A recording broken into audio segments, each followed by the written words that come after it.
jugar aquí en Dallas es jugar a estadio repleto, con el apoyo de toda nuestra gente, un lugar donde nos sentimos confortables y, bueno, jugando como en casa. Respecto a Grecia, yo creo que es un rival de Europa, de los de segunda línea, no es Holanda, no es Bélgica, no es Inglaterra, Italia, España, pero también hay que tener en cuenta que Grecia ha sido en algún momento campeón de la Eurocopa, una selección que seguramente nos va a demandar nuestro mejor nivel. Así que estamos muy conformes tanto con Grecia como rival, como República Checa algunos días antes. Abraham. Profe, buenos días. Buenos días. Abraham Nodelsteger, del periódico Al Día, aquí en Dallas. Profe, ¿qué ha aprendido del jugador mexicano que no conocía, sino hasta su llegada a México? Y me refiero a su comportamiento fuera de la cancha.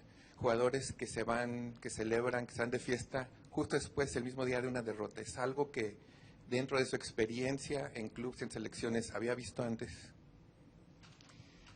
Bueno, de diferentes formas es muy difícil ser entrenador de una selección o de un equipo y no convivir con este tipo de situaciones. En algunos casos salen más a la luz, en otros casos se pueden solucionar en forma privada. Evidentemente es un tema que hablamos bastante con los jugadores, de hecho lo volvimos a hablar cuando nos juntamos posteriormente al suceso de Nueva York. Nosotros siempre tenemos la expectativa de poder solucionarlo y en todo caso de que los jóvenes que vienen buscándose un lugar en la selección mayor vayan aprendiendo de este tipo de situaciones para no volver a repetirlas, porque en algún punto me suenan hasta cansadoras, ¿no? Me cansan a mí, que he vivido un solo suceso, pero que durante mucho tiempo estando afuera y leyendo noticias me he enterado de situaciones de la selección mexicana, así que son situaciones que esperamos no vuelvan a repetirse. Vamos a Eric y después a John acá. Profe, ¿qué tal? Eric Mora de Telemundo 39. Bien mencionaba, antes se escuchaba en otras selecciones como Holanda, como Alemania, la expectativa era muy grande y usted mencionaba que esas son las selecciones que la selección mexicana debe de enfrentar para poder dar ese paso. No se logra. ¿Por qué no se logra en esos partidos? ¿Por qué complica tanto el poder enfrentar a selecciones de este estilo? Y ahora que ya tiene esas dos selecciones, ¿qué plantear, qué buscar, qué rescatar de esos partidos o qué armar en estos partidos? Bueno, primero lo que quiero decir es que no tener a las selecciones top de Europa no significa que los rivales que tenemos no sean de jerarquía. Sí creo que son de jerarquía, solo que tanto ustedes como nosotros nos habíamos hecho la expectativa de acuerdo a las selecciones que se mencionaban en primer término. Yo no soy la voz más autorizada para explicar por qué no se llega a buen puerto en las negociaciones, no participo de las negociaciones. Solamente dejo sentado mi punto de vista respecto al rival que nos gustaría enfrentar. Está claro, y me imagino que una de las cuestiones es que el hecho de que Estados Unidos haya hecho 2 partidos en Europa ha complicado mucho la posibilidad de traer selecciones europeas que buscan hacer 2 partidos.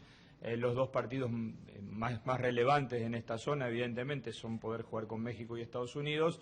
Bueno, Estados Unidos se va a jugar a Europa 2 partidos muy importantes y entonces asumo que se ha hecho mucho más difícil poder contar con las selecciones que a priori se mencionaba.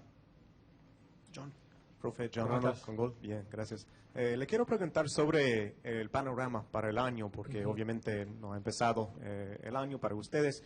Si recuerdo bien, el año pasado dijiste que la meta era armar un buen equipo, y me parece que están en camino. Pero ¿cuáles son las metas a lo largo de este año? Porque es un poco extraño, como un año no hay un torneo al nivel selecciones mayor en el verano, aunque son muy importantes los Juegos Olímpicos. ¿Cómo planteas más o menos el año en total? Bueno, después de los partidos de marzo viene un momento en fines de mayo, principios de junio, donde no solamente tenemos el Final Four, sino que también hay grandes chances de jugar 2 partidos importantes Uno previo al primer partido con Costa Rica del Final Four y otro posterior al último partido del Final Four, alrededor del día 10. Asumo que de concretarse son rivales muy importantes y con lo cual nos terminan quedando 4 encuentros muy buenos, porque eso es la última vez que nos juntamos con los futbolistas previo a lo que sería el comienzo de las eliminatorias. Así que, un poco contestando a tu pregunta, el objetivo de este año es ponernos a punto para enfrentar lo más importante, que siguen siendo la eliminatoria y clasificar al próximo Mundial. Seguimos en la primera fila. Profe, ¿qué tal? ¿Cómo? Felipe Cárdenas con The Athletic. Hablando de la delantera, hay jugadores, tienes opciones, pero ya, hablando un poquito por lo que dijo John, ¿cómo estás viendo el plan en términos del ataque, especialmente en la delantera de la selección mexicana? Bueno, nosotros creo que en ese lugar de la cancha tenemos futbolistas que son confiables y que a lo largo del tiempo han dado muestras de jerarquía y de respuestas inmediatas en la selección, no solamente en el caso de Raúl o de Javier, sino también el caso de Irving, el caso de Jesús, el caso de Rodolfo, el Piojo Alvarado, Raúl Antuna, que ahora están, Raúl en este caso está jugando en el fútbol de México. Son chicos que han dado siempre respuestas y no es probablemente el lugar de la cancha donde yo reconozca que tengamos menores posibilidades para la elección, todo lo contrario. Además hay jugadores jóvenes, el caso de Macías, el caso de Alex Vega, que están consolidándose de alguna manera en primera división, con lo cual me parece que es un sector que de no mediar grandes problemas o de futbolistas que dejen de jugar habitualmente, en esa zona vamos a llegar bien. Vamos a Pedro atrás. Profe, también preguntarle, futbolistas como Rodolfo, como Carla de MLS, ¿se tiene en cuenta de la misma manera el jugador en la MLS que en otras ligas? Porque siempre se está hablando mucho del debate de la MLS, si todavía es una liga competitiva o no. ¿Para usted le da el mismo valor?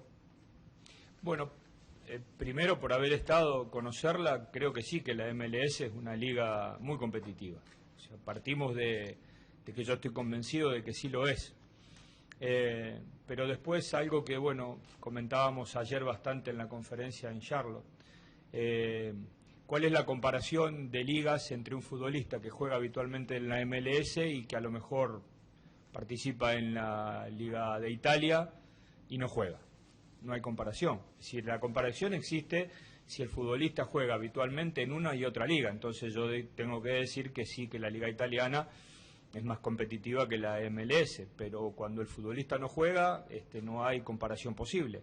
Entonces, si en una liga no juega y en otra sí, yo prefiero siempre el jugador que está en plena competencia. Y los chicos que juegan acá en la MLS, bueno, ahora hay que ver qué pasa con Rodolfo, con Alan, con Pulido en Kansas, mismo con Javier, que recién llegan. La liga empieza este fin de semana, no, el próximo. Bueno, a ver qué pasa con ellos, pero en la medida que tengan competencia, sí es una liga que de ninguna manera le quita posibilidades en la selección. Vamos a Eric acá. Profe, hablando precisamente del Chucky Lozano, ha tenido prácticamente nula actividad. Sí. ¿Ha hablado con él usted? Sí. ¿Ha platicado con él? ¿Cuál ha sido el intercambio de ideas que le ha dado a un jugador que venía resaltando, que fue espectacular durante la Copa Mundial y que ahorita me imagino debe sentirse un tanto frustrado? ¿Qué le ha dicho? ¿Qué han podido platicar al respecto? Bueno, hablamos la semana pasada justamente a partir de esta situación y a partir también de un problemita físico que él estaba teniendo, por el cual el fin de semana pasado no estuvo ni siquiera en la banca del Nápoles y durante la Copa Italia fue a la banca, pero sabiendo que sus posibilidades de participar eran nulas. Charlamos un poco, me contó de su situación. Evidentemente el cambio del entrenador es diferente. El entrenador que te pidió en el momento en que han pagado una cifra millonaria por tu pase, creo que la más alta del Nápoles en su historia. Hay un cambio de entrenador, tiene que volver a ganarse un lugar, su competencia dentro del equipo es muy dura, él pelea el lugar con Merten, con Insigne, con Callejón, son futbolistas de grandes cualidades, y en todo caso lo que más hice hincapié es en la fuerza de voluntad, el amor propio para resolver una situación probablemente desconocida para él hasta ahora. Nunca en los lugares donde ha estado previo al Nápoles ha estado en discusión su titularidad. Si se quiere, es una situación nueva y también eso forma parte de la carrera de un futbolista y es algo que él tiene que aprender a resolver. John. Profe, le quiero preguntar también sobre la importancia de los Juegos Olímpicos. Ayer hablaba de la relación buena que tiene y abierta que tiene con el profe Lozano, pero también en tu carrera me parece que has considerado esta competencia sumamente importante porque con lo que pasó con Argentina y todo. ¿Por qué para usted es tan importante esta competencia, este nivel y quizás edad de los jugadores, este nivel de sub-23? ¿Por qué para usted es tan importante? Primero porque a nivel competencia considero los Juegos Olímpicos la segunda en importancia después de una Copa del Mundo. Me parece que y sinceramente es una competencia en la cual siempre me ha gustado participar. No pierdo las expectativas de poder participar. Y segundo porque el grupo de futbolistas que van a participar de los Juegos Olímpicos, algunos ya son jugadores afianzados de selección mayor y el resto formará parte del recambio. Entonces, que ellos tengan una buena preparación, una buena participación, logren la clasificación en el preolímpico y tengan una buena actuación en los Juegos Olímpicos, seguramente hará que vuelvan jugadores con más confianza, más consolidados y por ende con mayores posibilidades de participar de la selección mayor.